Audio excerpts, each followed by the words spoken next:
N'est-il pas mignon, ce petit personnage? Vous êtes si belle. Je suis là pour combler tous tes désirs.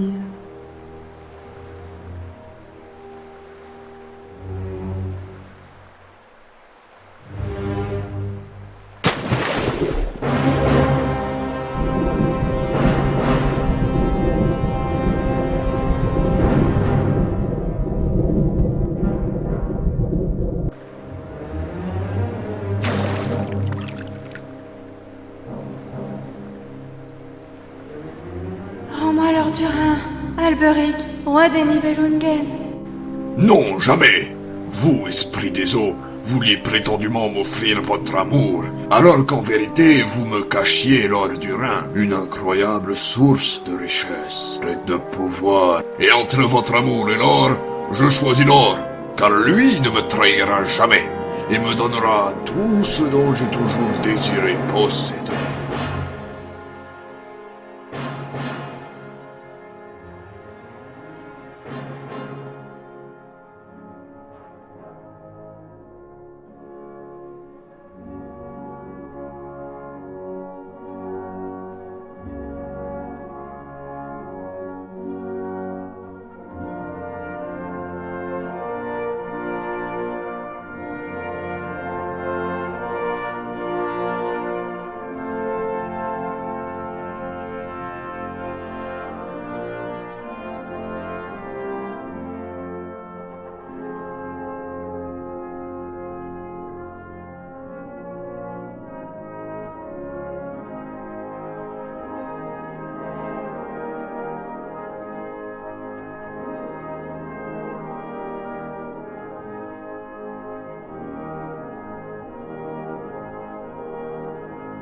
Alors, Balder, le plus sage de tous mes fils, as-tu pu réunir tous les dieux convoqués pour ce conseil d'importance capitale? Oui, père, ils sont tous là.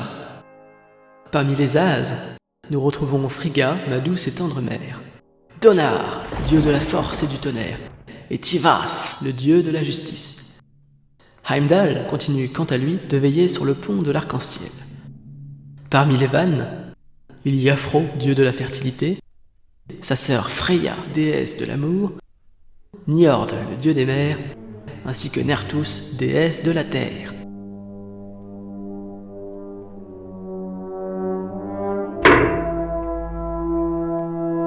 Mes amis, dieux et déesses d'Asgard et de Valheim, si je vous ai tous réunis aujourd'hui dans la salle du conseil du Valhalla, c'est pour vous dire que le pouvoir des dieux est menacé. Les deux géants Fasolt et Fafnir, qui ont bâti les murailles protégeant Asgard, exigent en guise de paiement Idun, déesse de la jeunesse éternelle. Sans l'aide d'Idun, nous ne pourrons plus manger ces pommes de l'immortalité et risquons de mourir et de reposer éternellement dans le froid et nébuleux monde de Hel. Mais une autre menace se profile dans le royaume souterrain des nains. Avec l'aide de son frère Mime, le roi Alberic a forgé à partir de l'or du Rhin un anneau dont le pouvoir est si puissant qu'il est capable de tout soumettre à sa volonté. Je me tourne donc vers vous, mes amis, afin de pouvoir trouver une solution à ces problèmes qui menacent l'équilibre du cosmos. Nous avons certes deux problèmes, mais nous pouvons les régler tous les deux en même temps. Les nains Nibelungen détiennent un immense trésor qu'ils ont extrait des entrailles de la terre, et les géants accepteront facilement d'échanger Idun contre ces montagnes d'or. Voilà ce qu'il faut faire. On détrône Alberic en lui confisquant son anneau et son trésor, on chasse au peuple du royaume de Nibelheim pour l'offrir à Fasolt et à Fafnir, tandis que nous récupérons Idun. Ton idée est intéressante, Loki. Cependant, laisse-moi encore un peu de temps pour y réfléchir, car tes idées peuvent être autant bénéfiques que néfastes.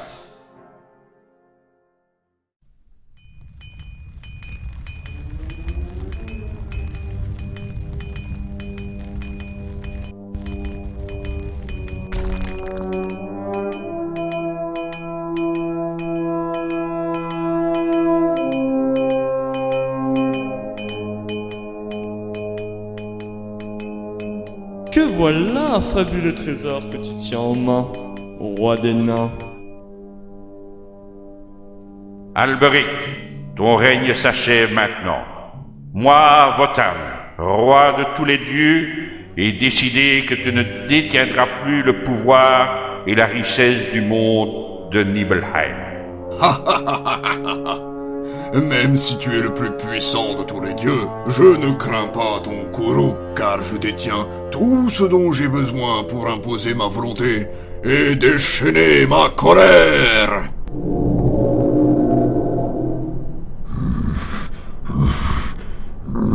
Très impressionnant cette métamorphose, j'en ai même quelques frissons. Cependant, un monstre imposant à la force destructrice inspire certes la crainte, mais cela se révèle totalement inutile quand il s'agit de pénétrer dans un espace étroit, comme saurait le faire une grenouille par exemple.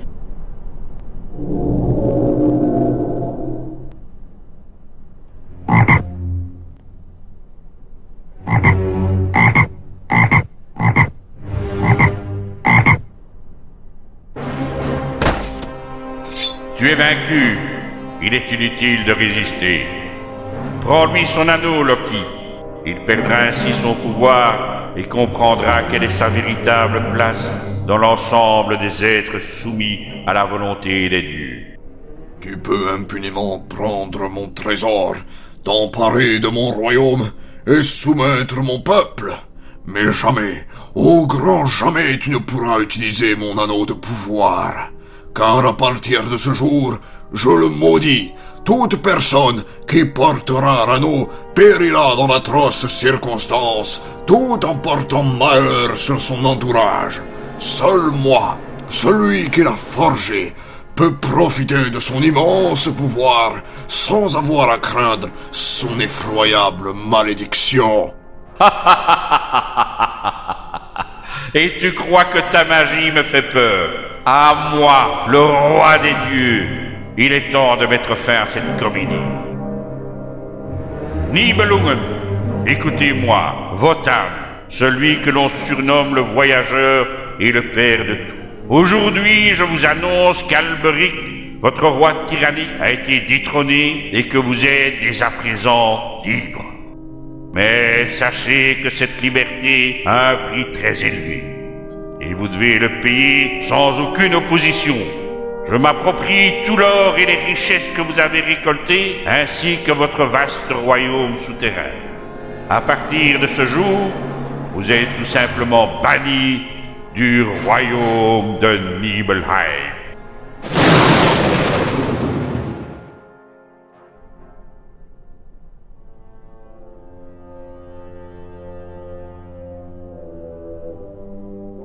Cet anneau est à moi.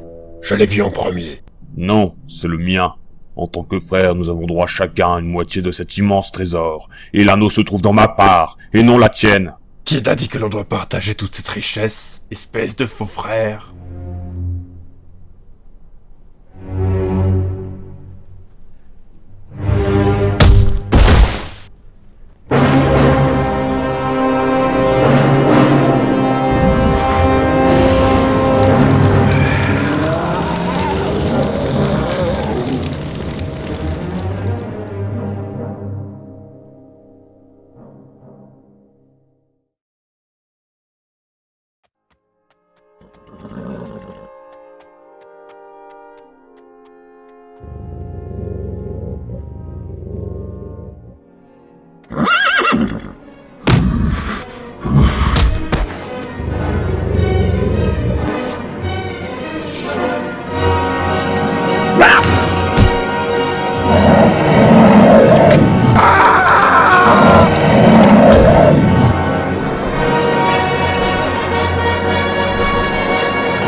Où suis-je?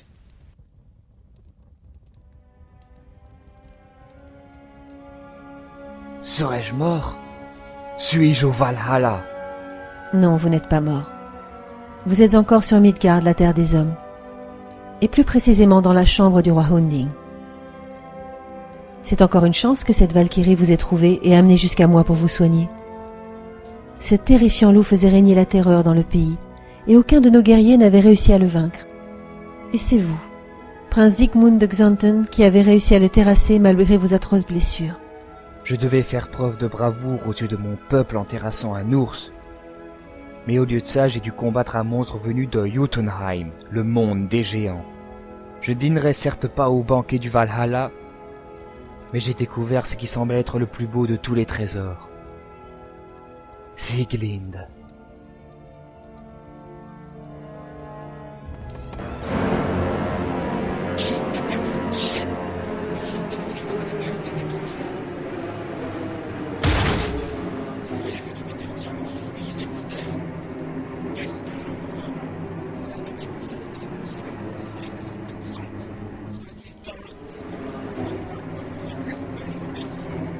Elle ne t'appartient pas, ô fougueux Hunding.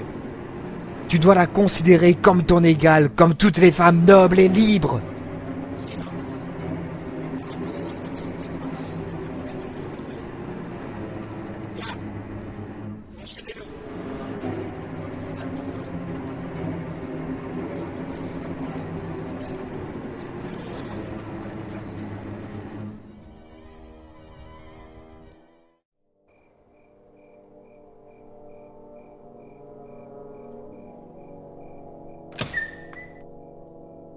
Sieglind, que faites-vous ici? Savez-vous ce que vous risquez? Ça n'a plus d'importance maintenant qu'il m'a banni. La seule chose que je veux, c'est que vous combattiez pour notre liberté. Lors du jugement, défiez Hunding dans un duel judiciaire. Il ne saurait refuser un combat. Et ce combat nous rendra la liberté? Comment puis-je vaincre ce puissant adversaire? Il y a dans la cour un très vieil arbre dans lequel est plantée une fabuleuse épée. Il est dit que c'est le dieu Wotan lui-même qui l'a forgée et plantée dans l'arbre, la destinant à celui qui combattra pour une juste cause. Ni Hunding ni aucun de ses guerriers n'a pu tirer l'épée de l'arbre. Mais vous, je ne sais pas pourquoi, je sens que vous êtes celui qui peut tirer l'épée de l'arbre. Vous m'aidez à vaincre Hunding. Pourquoi? Depuis trop longtemps, je suis sa prisonnière. Car il m'a capturée et mariée de force après avoir détruit mon village et tué toute ma famille. Si vous me rendez ma liberté, je suis prête à vous offrir mon cœur.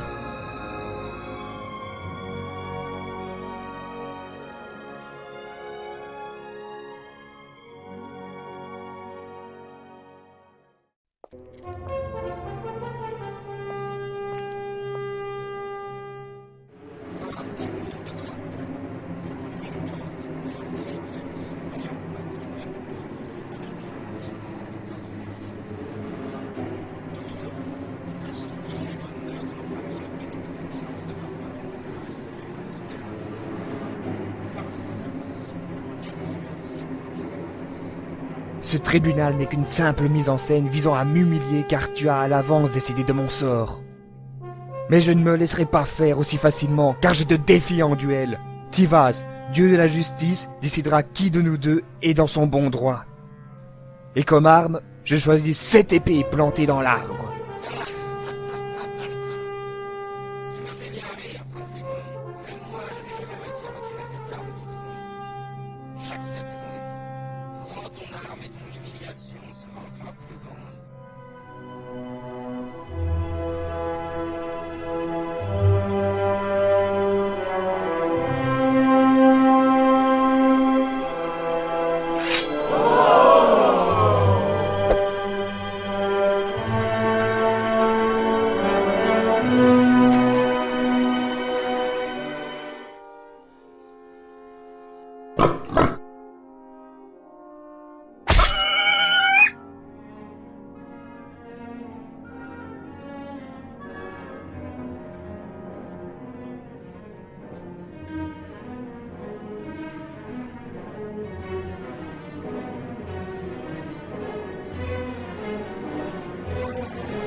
Il semble que les dieux soient en ma faveur.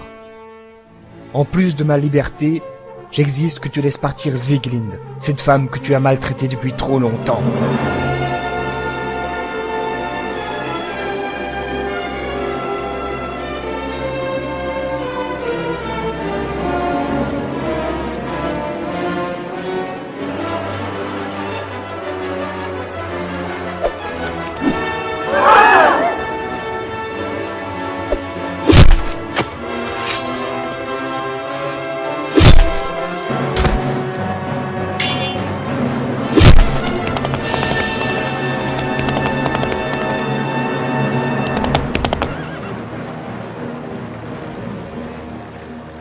Penses-tu qu'il faut aider cette Valkyrie qui est allée jusqu'à nous prêter son cheval?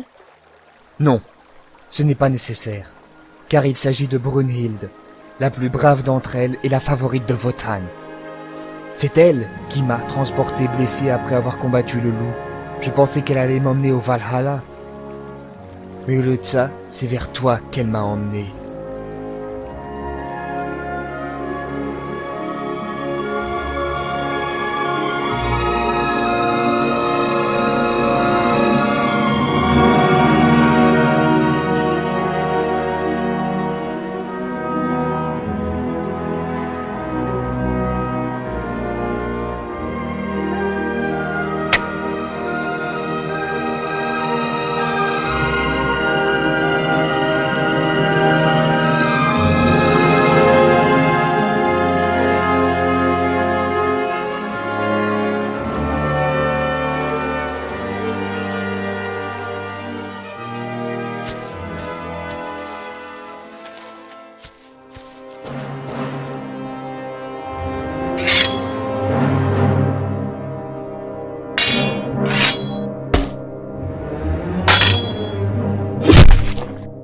Sieglinde!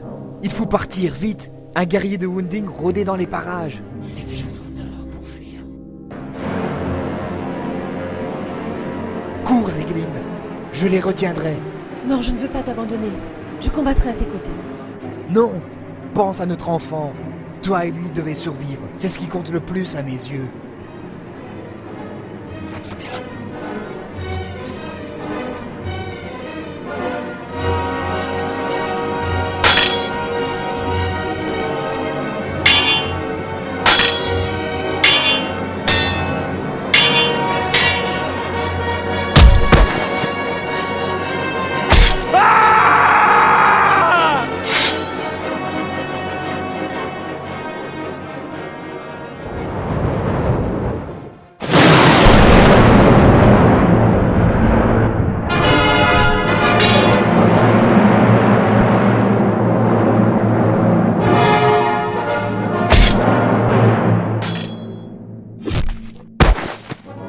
Pourquoi perdre tout? Pourquoi l'avoir aidé à me tuer? Hélas, je ne voulais pas ta mort, mais une prophétie m'oblige à ne pas te laisser t'unir librement à cette femme. Nertus m'a prédit que de l'union entre deux de mes lointains descendants naîtra un grand héros capable de défier le pouvoir des dieux. Vos descendants? Vous voulez dire que Sieglinde et moi? Oui, vous êtes tous les deux mes très lointains descendants. Depuis l'aube de l'humanité, j'ai parcouru le monde des hommes et me suis uni à de nombreuses mortelles qui ont engendré de braves et vigoureuses familles comme les vôtres. Mais maintenant, je dois retrouver cette femme et empêcher ce héros de naître. Il est déjà trop tard, roi des dieux. Il naîtra dans les jours qui viennent, et ton pouvoir tremblera à son nom.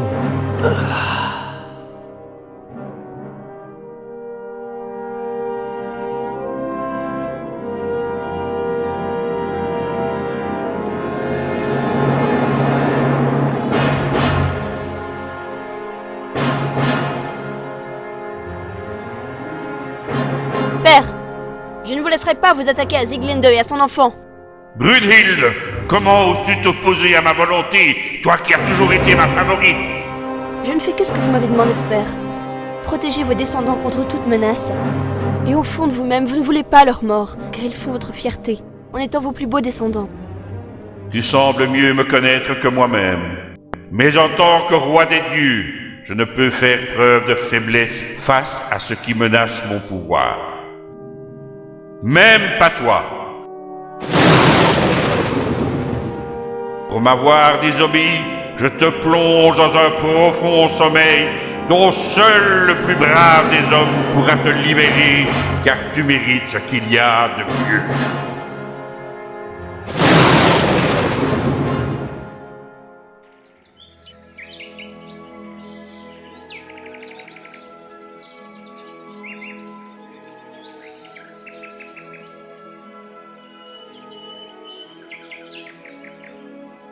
Je vous en supplie, aidez-moi. Je sens que mon enfant va naître.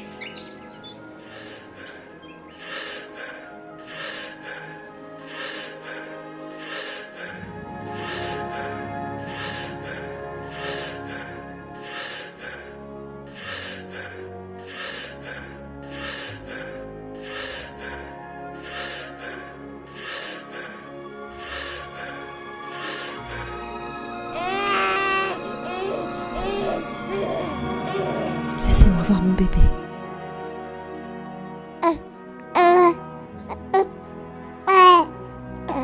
Que tu es beau.